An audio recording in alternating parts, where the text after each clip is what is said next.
damos la más cordial bienvenida a la presentación del 7º libro de la colección del doctor que coordina el profesor José Luis Calva. El día de hoy será la presentación del libro Crisis Energética Mundial y Futuro de la Energía en México. Sean todos ustedes bienvenidos. Nuestro presidente, el doctor Jesús Alberto Cano Vélez, les envía un saludo fraternal. De la misma manera saludamos muy profundamente a todos los colegas que nos siguen vía internet de los distintos colegios estatales y de las universidades. Hoy para nosotros es un placer porque contamos en la mesa con el doctor Luca Ferrari del Instituto de Geología de la UNAM. Esperemos que el maestro José Antonio Rojas Nieto de la Facultad de Economía y profesor de la misma, y el ya conocido doctor José Luis Calva, quien coordina todo este inmenso trabajo. Vamos a darle la palabra al doctor Luca Ferrari, o antes vamos a darle la palabra al doctor José Luis Calva para que nos dé un panorama y nos platique de la escritura de este libro. Muchas gracias. Bueno, agradezco la presencia de todos ustedes, también la presencia de quienes nos están siguiendo a través de internet, y desde luego la generosidad de la Federación del Colegio Nacional de Economistas para presentar ante ustedes esta colección de libros de análisis estratégico para el desarrollo. El libro que hoy presentaremos, Crisis Energética Mundial y Futuro de la Energía en México, está compuesto de 6 secciones. En una primera examinamos la crisis energética mundial y las fuentes alternas de energía. Para decirlo en 2 palabras, la crisis energética mundial tiene 2 problemas. Por una parte, el encarecimiento dramático de los hidrocarburos y en consecuencia de la energía. Y por otra parte, las consecuencias que la quema de combustibles fósiles tienen sobre la atmósfera, se generan gases de efecto invernadero y provocan cambio climático. Bueno, y la esperanza de tecnologías alternativas ya validadas por su aplicación comercial. Entonces, para esto, el doctor Luca Ferrari es realmente un sabio en esta materia. La segunda sección es la transición energética y las energías renovables en México. Por razones de tiempo, todos los colegas, los 20 autores de este libro, no puedo estar aquí en esta presentación, pero aquí hay 3 trabajos extraordinarios que nos muestran el potencial que México tiene de energías renovables, e incluso cómo ya Comisión Federal de Electricidad tiene una primera planta generando energía eléctrica con luz solar. Bueno, y es un camino inmenso para México.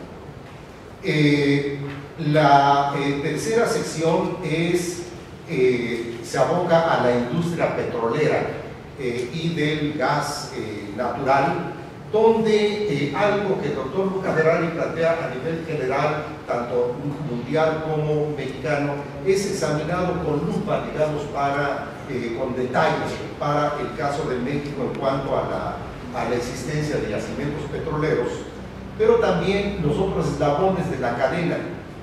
La refinación, los problemas que tenemos en refinación, el hecho de que de hecho no se ha construido ninguna refinería desde 1982 hasta el presente, y los problemas que eso genera, el potencial que México tiene. Un capítulo sobre producción y suministro del gas natural en México, el problema que presentan también y los potenciales, digamos, los nuevos descubrimientos de gas shale, así como la industria petroquímica. La cuarta sección está dedicada a la generación y suministro de energía eléctrica. También en este caso hay un diagnóstico integral de la industria eléctrica mexicana, un examen de sus potencialidades de crecimiento y el mejor manejo en términos de una empresa pública de servicio social y, digamos, con buena rentabilidad, eficiencia, etcétera, etcétera. Hay una sección quinta que es súper relevante, que es el financiamiento del desarrollo de las industrias energéticas.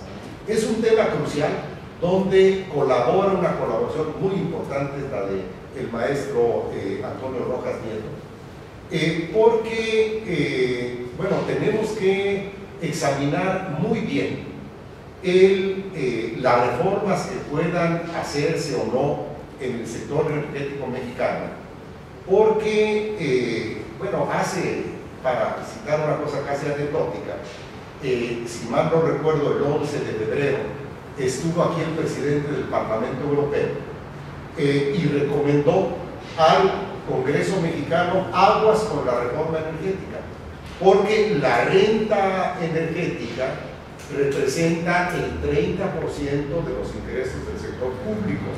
Puede ser muy interesante para los inversionistas extranjeros, pero la recomendación de alguien que no tiene ningún interés partidario con ningún partido, hay que subrayarlo, un visitante que nos llama la atención y posteriormente vamos a hacer ampliar este punto. Pero este tema por eso es altamente relevante. Y finalmente, la última sección habla de la renovación institucional de la gestión pública del sector energético. En esta sección, como en todas las otras, colaboran los y las más importantes. Digo las porque aquí hay una colaboración de la doctora Isabel Rousseau del Colegio de México, que es una gran experta trabajando mucho tiempo en materia de gestión de la industria energética. Este es un libro realmente extraordinario, como todos los libros de la colección están escritos para un público muy amplio. No necesita ser geólogo para entender el texto de Luca Ferrari, se lee con un extraordinario agrado, porque además hay un mensaje de esperanza enorme, digamos, en este artículo, y lo mismo, digamos, en artículos escritos por economistas que están dirigidos a un amplio público. Entonces, realmente sirva esto como presentación general del libro para ceder el curso a esta sesión. Bueno, ahora sí vamos a pasarle la palabra al doctor Luca Ferrari del Instituto de Geología para que haga algunos comentarios sobre la obra. Muchas gracias, gracias por haberme invitado, en particular al doctor Carla, toda esta gran lista de expertos, haberme seleccionado. Me da mucho gusto estar aquí porque yo soy geólogo, casi nunca he hablado con economistas, he dado muchas conferencias, pero casi siempre a gente del área técnico-científicas, y entonces es un reto porque muchas de las cosas de que trato en el artículo, en parte de mi investigación, tienen un impacto directo sobre la economía. ¿Puede pasar la presentación? La siguiente. La hice un poco larga, entonces voy a tratar de sintetizarla, la que sigue. Voy a organizar la presentación en 3 puntos. Uno es el contexto global en cuanto a la energía. Entonces, ¿cuál es la importancia y la relevancia de los combustibles fósiles, que son los que dominan actualmente la energía? La segunda parte es el contexto mexicano y la tercera parte algunos aspectos de lo que va a ser la transición energética, que nos guste o no tenemos que hacer, más bien estamos ya atrasados en esto. Para que siga, por favor. Solo para recordarle, no voy a entrar en los detalles, pero hay que recordar que el petróleo es un recurso que se ha formado a través de cientos de miles de años. Entonces es algo que lo que existe no puede aumentar. Se ha formado a través del aumento de presión y temperatura por sepultamiento de material orgánico, y entonces de alguna forma podemos decir que es energía solar del pasado, captada a través de la fotosíntesis por las plantas y luego transformado en tiempos geológicos en un recurso de alta capacidad energética. Otra cosa importante que hay que recordar siempre es que de un yacimiento solo extraemos una parte, menos de la mitad. Normalmente podemos extraer entre 30 y 40% de lo que hay abajo. Más es prácticamente imposible desde el punto de vista técnico y hasta cierto punto hasta físico. ¿Verdad que sí? La dominancia de los hidrocarburos en general. Hablamos mucho de petróleo, pero realmente es petróleo, carbón y gas, los combustibles fósiles. Representan básicamente el 82% de la energía que usamos, el petróleo solamente representa el 40%, la transportación prácticamente el 95% se basa en el petróleo y evidentemente es fundamental los hidrocarburos para lo que es el comercio internacional y la globalización. No hubiéramos podido tener globalización sin tener una energía tan abundante y tan barata. Ahora ya no, ya ahora no es ni tan abundante ni tan barata, pero digamos esta expansión de la economía de las últimas décadas se dio porque el precio del petróleo era relativamente bajo y podíamos producir en el punto del mundo donde costaba menos producir y transportarlo a donde se podía vender más caro, básicamente. Y luego viene todos los demás. La agricultura depende del petróleo en buena medida. Tenemos los fertilizantes, los pesticidas, la maquinaria, el riego, y luego vienen todos los materiales derivados. Entonces, la importancia de los hidrocarburos es fundamental para toda la economía y la civilización moderna. Que sigue. Hay una relación directa entre el aumento de la población y el uso de combustibles fósiles.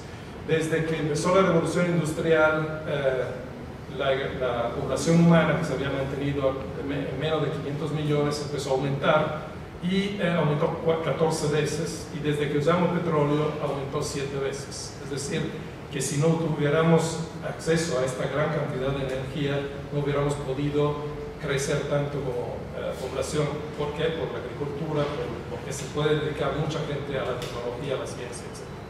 Y hay una relación muy directa con muchas otras commodities, no solo con la alimentación, sino también con el precio de los metales, por ejemplo, y en fin, en esta gráfica se ve la relación bastante directa entre el precio de la energía, el precio de los alimentos, el precio de los metales. ¿Es que sí? También hay una relación muy estrecha entonces entre consumo de petróleo y aumento de crecimiento de la economía. La gráfica de la izquierda se ve como desde 81 a 2009 hay una variación prácticamente 1 a 1, lineal, entre aumento de la demanda de petróleo y aumento del PIB a nivel mundial. Entonces la economía actual está estrechamente ligada al consumo, a la producción de petróleo. Y no solo esto, sino también los gases de efecto invernadero. La CO2 aumenta porque consumimos más petróleo. Entonces, cuando hablamos de crecimiento económico, tenemos que pensar que necesariamente estamos hablando de crecimiento en el consumo de petróleo y también el crecimiento de gases de efecto invernadero. Hasta el momento no se ha logrado desacoplar estas tres variables. La que sigue. Ahora, ¿cuál es el problema en todo esto? El petróleo es un recurso finito, y como todos los recursos finitos, si nosotros hacemos una curva de producción, tenemos más o menos una campana como esta, que fue estudiada desde los años 50 por el geólogo americano King Hubbert, que descubrió que tanto la producción de un pozo, de un campo, de todo un país seguía este andamento. Entonces, lo importante no es cuando se acabe, sino cuando hemos llegado al pico. Y cuando llegamos al pico tenemos la otra mitad, pero es un camino en descenso, en declive, y como vamos a ver, con mayores costos y menor calidad de recursos.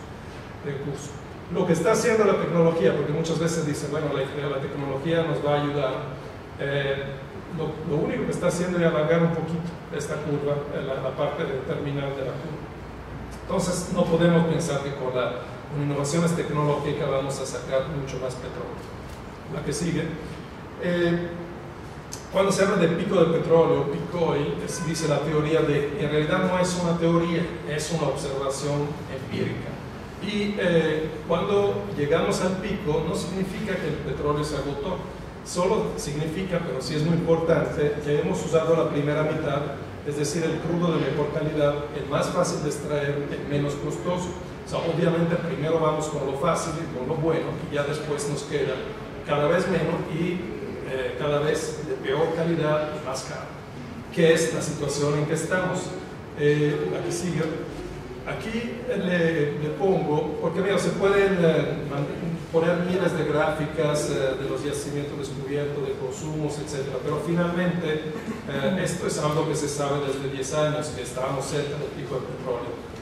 En el 2008, hasta la Agencia Internacional de Energía, que por muchos años había negado esto, admitió que estamos en problema, de alguna forma. Hizo un estudio muy detallado campo por campo de todos los yacimientos del mundo y vio que los campos actuales están ya en un declive del 5%, entonces necesitamos constantemente reemplazar este declive de la producción con nuevos yacimientos. Pero cada año va actualizando, digamos, su pronóstico, y lo que pueden ver en esta gráfica es que en la parte azul oscura es la producción a futuro de los campos conocidos. Luego viene una parte azul clara que dice campos que ya conocemos pero que todavía tenemos que desarrollar, y luego viene una parte más oscura que dice oil field yet to be found, es decir, campos que todavía no hemos descubierto. O sea, es un wishful thinking, ¿no? O sea, esperamos de encontrar ese petróleo y aún así quedamos tabla. Es decir, es muy difícil pensar que vamos a subir más en la producción que hemos alcanzado. Lo que sigue, bueno, esta es simplemente la nueva versión del último World Energy Outlook, que es el último estudio de la Agencia Internacional de Petróleo. La que sigue. En esa gráfica es muy interesante porque se ve en la escala de la derecha, y en la línea azul es el precio del petróleo en dólares por barril, y la curva con todos los puntitos son la producción mundial por diferentes agencias. La escala no empieza en cero, empieza en 76 millones de barriles diarios. Entonces aquí podemos ver que de 2002 a 2005 la producción sí aumentó, pero desde 2005 hasta la fecha, si le da un clic, se ve que hemos quedado en una banda de fluctuación de apenas el 6%. Ahí está. Prácticamente desde 2005 la producción no ha aumentado más que, no ha fluctuado más bien en el 6%. Y eso implica que estamos ya en, si no es el pico, lo llaman un plató, una meseta ondulada. Es muy difícil producir más petróleo de esto a nivel mundial. Eso ha provocado el gran aumento del precio del petróleo del 2008, luego la caída por la crisis económica y luego la subida otra vez. Estamos otra vez a niveles muy cercanos a los precios de 2008. El Brent cuesta $110 al barril, y esto tiene implicaciones muy impactantes para la economía mundial. La que sigue. ¿De dónde viene esta nueva producción? Digamos que desde 2005, con mucho esfuerzo y con precio del petróleo 4 veces más alto, hemos logrado sacar. Viene de dos cosas esencialmente: del petróleo de aguas profundas, el petróleo no convencional. ¿Que sigue? Y ahí está. Está bien. ¿Que sigue? Estos dos recursos, el petróleo de aguas profundas y el petróleo no convencional, son recursos, no voy a entrar mucho en los detalles, lo podemos hacer después si quieren alguna explicación más técnicas, pero son recursos que no es que no se podían explotar antes, se podían explotar, pero costaba demasiado. Cuando el petróleo sube de $40 al barril en 2003 hasta 130, entonces, si se puede con una cierta tecnología sacar este nuevo petróleo. Pero es un petróleo, entonces, muy caro, que tiene impacto ambiental muy alto. Lo hemos visto en el Golfo de México, pero bueno, en muchos otros lados. Las arenas bituminosas, por ejemplo, de Canadá, hacen desastres ambientales. El fracking que usan, el fracturamiento horizontal que usan para sacar el shale gas o el petróleo atrapado en las lutitas, también tiene contaminaciones, etc. Entonces, riesgo ambiental, costo económico alto y sobre todo una intensidad energética muy baja. La que sigue. Básicamente el petróleo que sacábamos en los años 30 tenía una relación de 100 a 1, es decir, con energía de un barril de petróleo sacábamos 100. Ahora estamos alrededor de 20 o 15. Eso es importante, no es solo el precio, es también una cuestión física, energética. O sea, la energía que necesitamos para sacar energía ha aumentado mucho. Eso significa que nos queda mucha menos energía disponible para otras cosas. Y en el caso de las arenas bituminosas y de Canadá, la relación es muy pequeña. O sea, realmente se invierte muchísima energía para sacar un poquito más. Es claro que cuando la relación es 1 a 1, pues mejor lo dejamos abajo, ¿no? Por eso que no se saca todo el petróleo que hay abajo. La que sigue. Entonces realmente lo que ha pasado en los últimos años es que estamos bajando en lo que se llama la pirámide energética, del petróleo fácil, barato, etcétera, hemos entrado a cosas cada vez más difíciles de extraer en situaciones más complicadas desde el punto de vista técnico o en situaciones geopolíticas inestables, con riesgos ambientales. Entonces hemos entrado en la era del petróleo difícil y los precios no pueden básicamente bajar de $100 el barril, porque si bajan ya todo este tipo de nuevo petróleo sale del mercado, entonces ya no se va a hacer exploración y explotación de estos recursos. La que sigue. Entonces básicamente el mensaje es esto. Tenemos un petróleo que no va a poder bajar de $100 al barril porque los precios del nuevo petróleo es esto, bueno, alrededor de $80-90 al barril.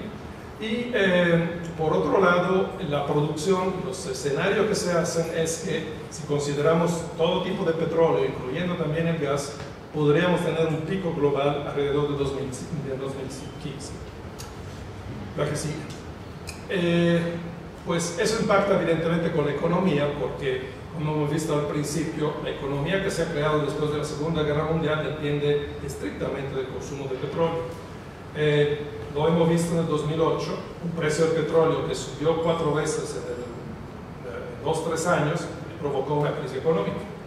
Las crisis de los subprime es una consecuencia realmente. La razón principal de la crisis que todavía no salimos realmente a nivel global es el precio del energético demasiado alto por lo que estaba acostumbrada la economía.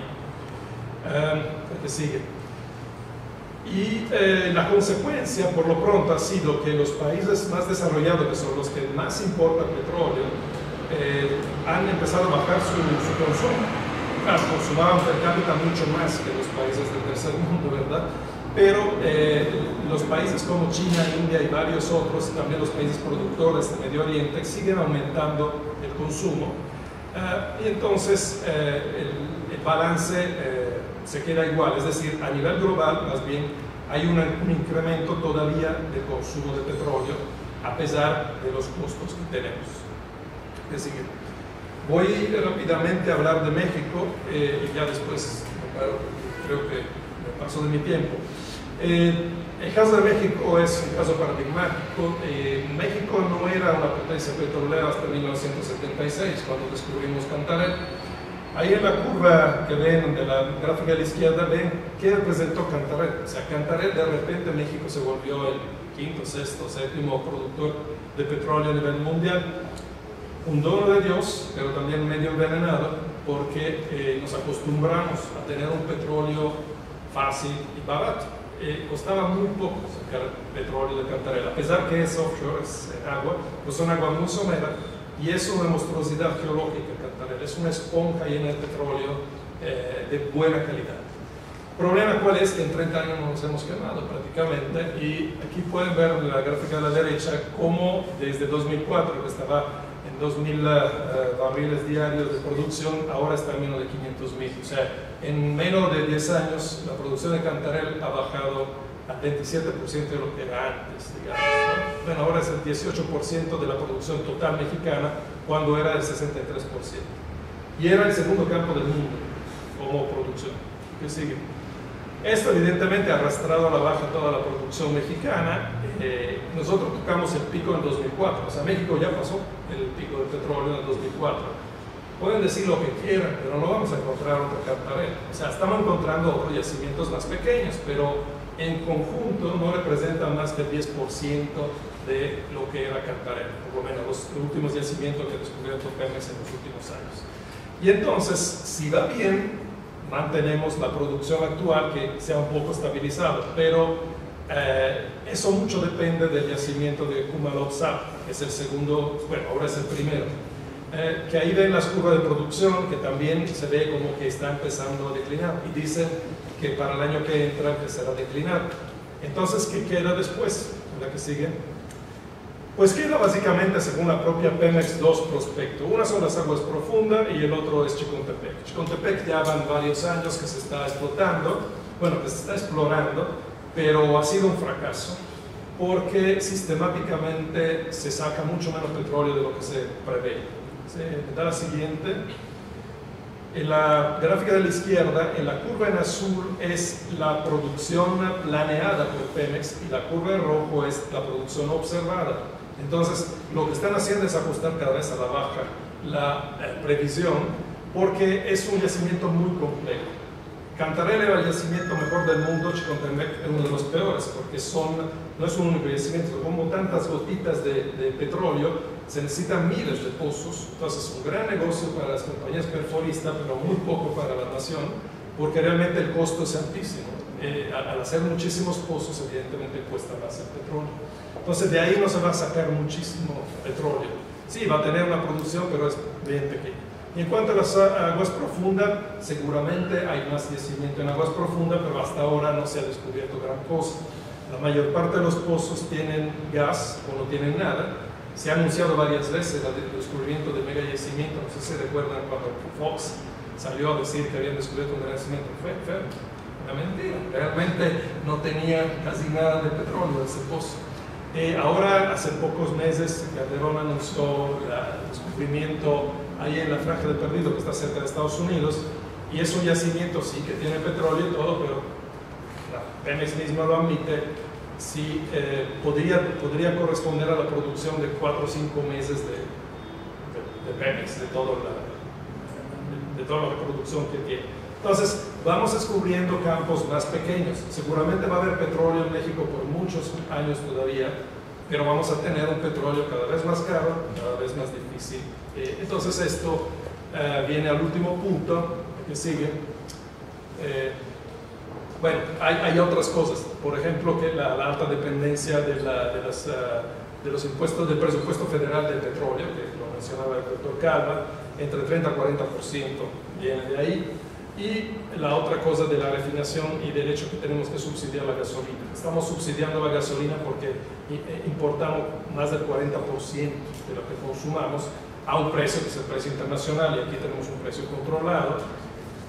El valor del subsidio es algo para mí bárbaro, porque en el sexenio Calderón fue 800 mil millones lo que le metimos para que los ricos vayan con su SUV, ¿no? Bueno, digo yo. Pero digamos, los que tienen coche no son evidentemente la parte más pobre de la población. La que sigue. Muy brevemente sobre las energías renovables. Las energías renovables son los que nos va a quedar dentro de unas décadas, ¿sí? Entonces estamos ya atrasados, porque deberíamos estar invirtiendo mucho más de lo que hemos invertido hasta ahora en ese tipo de fórmulas de energía. Pero sí hay algunos detalles que mi coautor del artículo, el doctor Claudio Estrada, es uno de los mayores promotores de la energía solar, de la energía alternativa, y hace un trabajo excelente. Yo he platicado varias veces con él de cuáles son también los problemas de la energía alternativa. No quiero en ese sentido decir que no tenemos que entrar, al contrario, yo soy convencido que tenemos que entrarle lo más pronto posible. Sin embargo, no es tan sencillo sustituir petróleo con recursos renovables por varias razones. Uno es que el trabajo es titánico. O sea, actualmente en México el 92% de la energía procede de combustibles fósiles, y las renovables representan 8 o 9%, algo así. Considerando también la hidroeléctrica, la que sigue. La otra, las energías renovables, particularmente solar y eólico, son intermitentes. Entonces eso tiene problemas porque la carga base no la podemos cubrir con ellos. Es decir, para producir energía eléctrica necesitamos que cuando uno prende un foco, de algún lado se aumenta la producción de energía.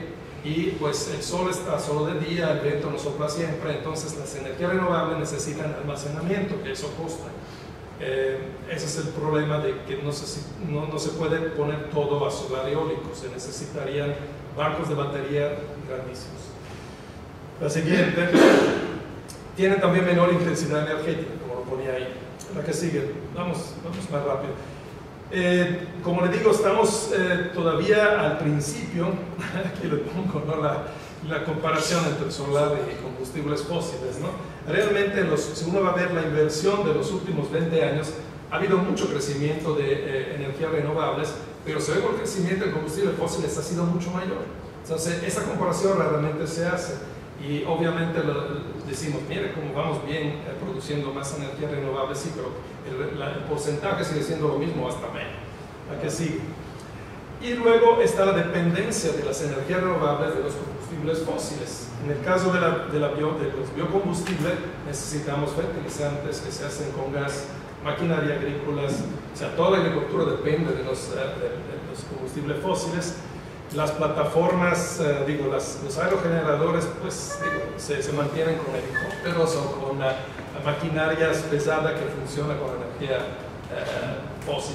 Entonces ahí viene otro problema. A futuro, cuando ya no tengamos mucho o casi no tengamos nada, ¿cómo lo vamos a hacer? Y la que sigue. Y finalmente, bueno, están los límites ecológicos. Por ejemplo, se ha platicado mucho, ¿no?, de la competencia directa que tienen los biocombustibles con la agricultura. No todas las plantas que se usan compiten directamente, ahí se están desarrollando ahora algunas plantas que no compiten por la tierra de cultivo, pero en general sí compiten casi todas, sobre todo el maíz, y compite también para el uso del agua. En México no tenemos tanta agua y pues evidentemente el riego o lo usamos para producir comida o lo usamos para producir combustible. Sí. Entonces, bueno, me terminaré aquí porque eso es algo que tiene mucho que ver con la economía. En todo el mundo se habla de retomar el crecimiento económico, porque sin crecimiento económico no podemos salir de la crisis. En realidad hay una corriente de pensamiento también en la economía, por lo que he visto, que lo llaman los economistas biofísicos, donde se dice el crecimiento no puede continuar al infinito. Estamos en un planeta finito y no podemos continuar a aumentar la población, el uso del agua, el consumo de papel, la explotación de los mares, en fin, y está el problema climático también. Entonces, en algún momento tenemos que plantearnos cómo hacer que en lugar de crecer tengamos algo sustentable que se pueda mantener con las energías renovables, porque son las únicas que nos van a quedar. Entonces, hay límites al crecimiento económico y yo creo que estamos cerca, si no es que ya los hemos rebasado. Hay quien dice que se acabó el crecimiento. Podemos tener crecimientos localmente en una región del mundo y de crecimiento en otra, pero finalmente va a ser un juego a suma cero. Se lo dejo un poco como provocación, pero yo creo que es algo que tenemos que considerar, visto que la producción de combustibles fósiles probablemente ya está en su máximo y viene el problema de cómo transitar a las energías renovables, que son lo único que nos queda dentro de pocas décadas, pero que tienen varios problemas para implementarse y se necesita muchas décadas para hacer una transición energética. Gracias.